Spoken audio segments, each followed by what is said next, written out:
and I gave her enzymes to make sure the crap that she insisted on eating was going to be digested. Nothing happened for 5 weeks.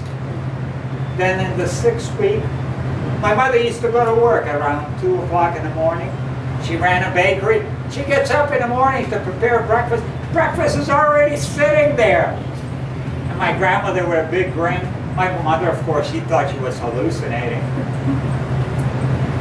My grandmother prepared that meal. Prepared the meal, and prepared many meals for quite a few years thereafter. You can jumpstart. He published a paper called 200 Cases of Incurables Treated Successfully with Superfoods. It gives you an extra 5–10 years without other lifestyle changes. But if you do lifestyle changes like that, the Noel Johnson, in his mid-90s, he still was doing marathons, okay? It's a choice. There's no right or wrong or absolutes. You know, it's an adventure. You want some adventure? I was living in Florida for some years. In the parade section was a man on the cover. He was in his mid-80s, totally sculptured. Not an ounce of fat, not a wrinkle on his face. In his 70s, he was drinking cognac the days, maybe 6–8 shots of espresso a day, smoking those Guard cigars. But he was bored, so he thought he'll try health. Became addicted to it at the gymnasium. The next thing you know, there he was. So you can go out with a bang and fully alive, like Paul Braggs. He was still surfing at 95 when he hit a bad surf, crashed, ended up getting inhalation of water, and then in the hospital, they more or less finished him. But surfing, his whole hair was still there, exercising. And we're seeing more and more what we call seniors, people who are in their 70s, who are leading the lifestyles of previous generation that would have been considered 40s. Because that is a choice that you have. You can make it.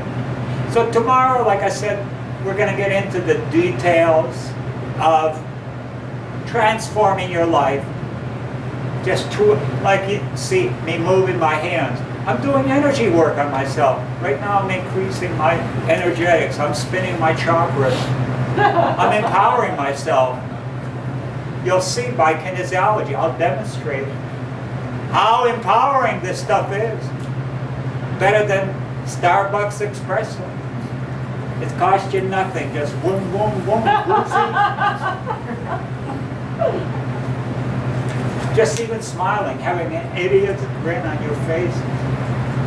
Triple, 300% increase in your immune system function. Those sad faces will get you to the grave as sure as anything quickly. And you'll have a boring time doing it.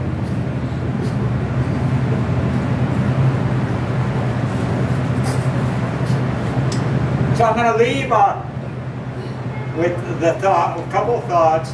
Many of you are not going to come by tomorrow, and you don't have to. You'll see everything on YouTube for free. But nothing like that group energy participation. And why am I doing this? It's kind of, one is to raise some funds for a memorial that we're building for Ann Wigmore, the one who introduced wheatgrass. Many people have been healed by her, and we still are short on funds. So we'll be doing it on YouTube, fundraising. I'm going to Lithuania after this on the 19th of September to do a big celebration there. We're doing it in the Parliament. I'm lecturing with the Lithuanian Medical Society on enzymatic therapies in relationship to degenerative diseases. The world is open to it. So what can you do? drink more water, be more physically active, try to keep a good attitude with yourself, eat less, chew more. If you can't chew, blended food process. Always every day, like Dr. Oz on Oprah, not that Oprah ever heard of that. He said, keep your doctor away, stay alkaline. To stay alkaline, have green energy soups, blender, break up some cucumbers, some zucchini, throw in some spinach, another parsley green, throw in an apple for a little sweetness, avocado for a little fat, and you got yourself a great energy soup. It'll feed your microbes. It'll protect you against radiation. And we're going to get a lot of radiation, more and more, as we're getting into the December 23rd. When the solar cycle, solar flares are going to be shooting like crazy. They're already increasing activity, and they're going to mess with your ionosphere, and the ionosphere is not going to be protecting you from the radiation in the cosmos. And in my book, Earth Survival, I already saw all these things happening. I have studies that were done by United States Army and Navy showing those animals that consume green food survive lethal dosages of radiation. Just like Daniel and his brothers in the Bible. They danced in the fire. They hung out with the lions. Nobody bugs you. Go green and you stay clean. So, a little more green stuff every day. Do something nice for everybody, especially for yourself. Love yourself and love others as yourself. Always get that, taking care of that priority, because the more you take care of priority, the more love you will have to give to others. And you won't have a BO, you won't have all the other complications of having an intimate relationship. Remember, at this day and era, the most popular recreational, one of the most popular recreational drugs among teenagers is Viagra. You wonder why? I thought that was for the elders. Well, sad to say, our young chronologically individuals are biologically old man, old woman. We gotta help our youngsters by example, by leadership. We gotta preserve our genetic pool. So, check me out tomorrow. Either you want to come here or visit us on the internet and send some donations if you're in a position, can. In other words, skip a couple Starbucks shots. Shoot it down our way. I love you. Thank you.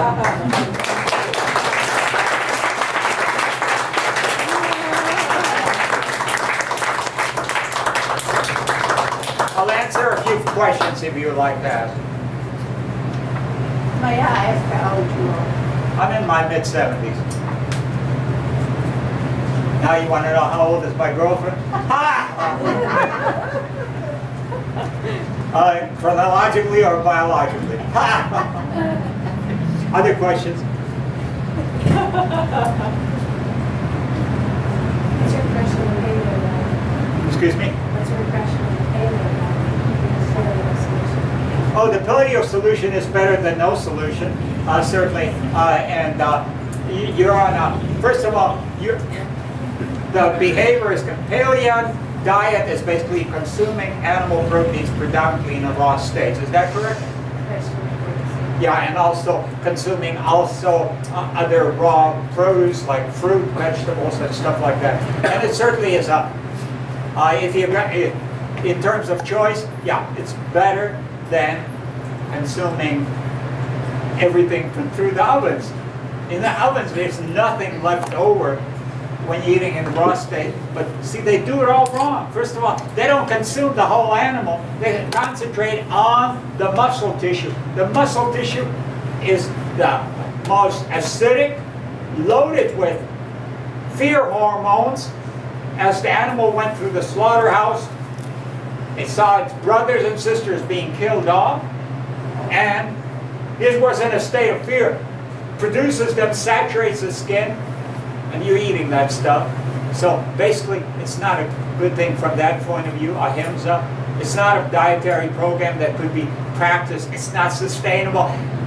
You cannot have everybody on planet Earth staying on that diet. But you can be staying on the diet that I advocate, which is the seed diet, which emphasizes germinated seeds, fermented foods, and sea salt, sea vegetables, that kind of stuff. So it's totally sustainable. Everybody can live on that diet. The diet you're advocating, oh my God, how much grazing land does it require in terms of growing and then slaughtering and the stink, the filth, the no. It's much better than having it cooked, but it's not particularly healthy or necessary. You have to participate in violence. There's no need to do violence to any life form. Love, consciousness exists in everything. In the dog, cat, it exists in the cow, and the sheep, and the chicken, and in the egg. Consciousness, communion. You heard those critters, it bounces back to you. You are never one unit. Now the psychics, we're coming into an era where they're talking about, you know what are they talking about? One mind, one connection. And that's where we're going to be. We're about reaching that critical mass when there will be only one mind. And the idea of killing, of anything, is totally out of the question. So thank you, though. It was very nice. Victor, Other questions? Victor, over here. Victor? Yeah. Will you tell everybody about the book? Excellent. Good idea. Yes. And, tell us about all this green stuff going around here too. About what? The green stuff that's growing around here. Okay.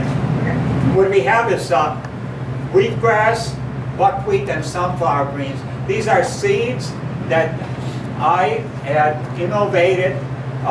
It's written up right on the first page, the sunflower greens and the history of how I discovered it and shared it with the masses. Now sunflower greens are available in all the health food stores, and you just use the bird seeds and growing it on 1/2 inch or so of soil, and it grows very quickly in about 8 days. It is totally fully grown. You harvest it, it'll keep up the wheat.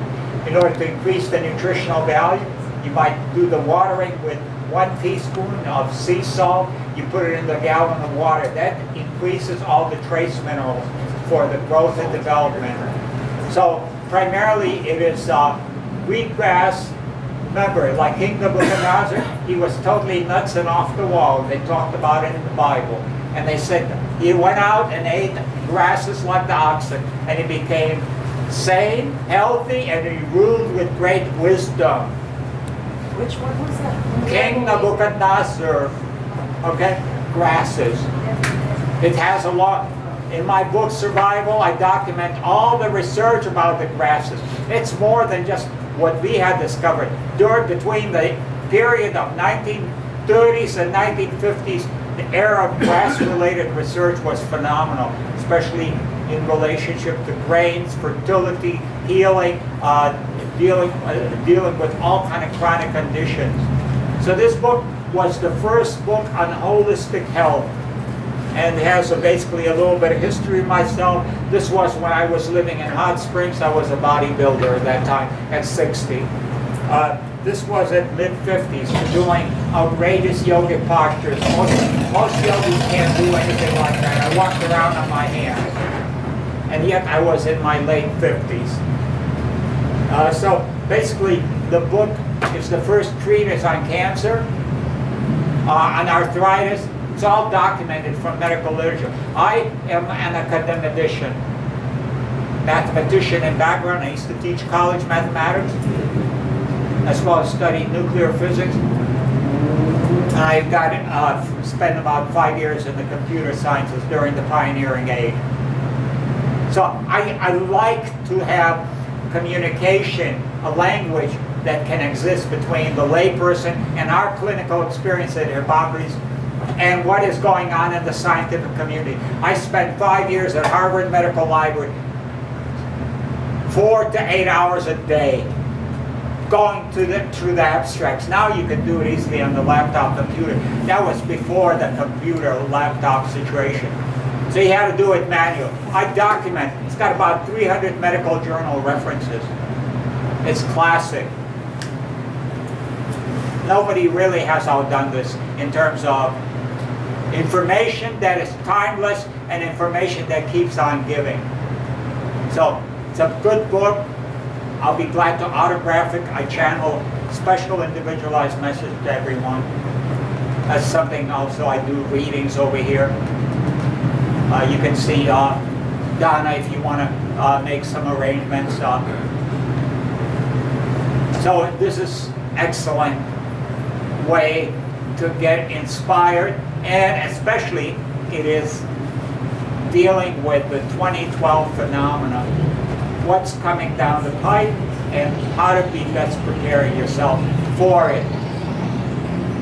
I update it every about 3-4 years through the introductions, and about 60 pages have gone through either condensation or elimination and continuously adding up additional research information. So I think you would benefit from having a copy of this book, classic, collector's item. We were selling one time for around $600 on eBay when it was out of print. Now it's only $30.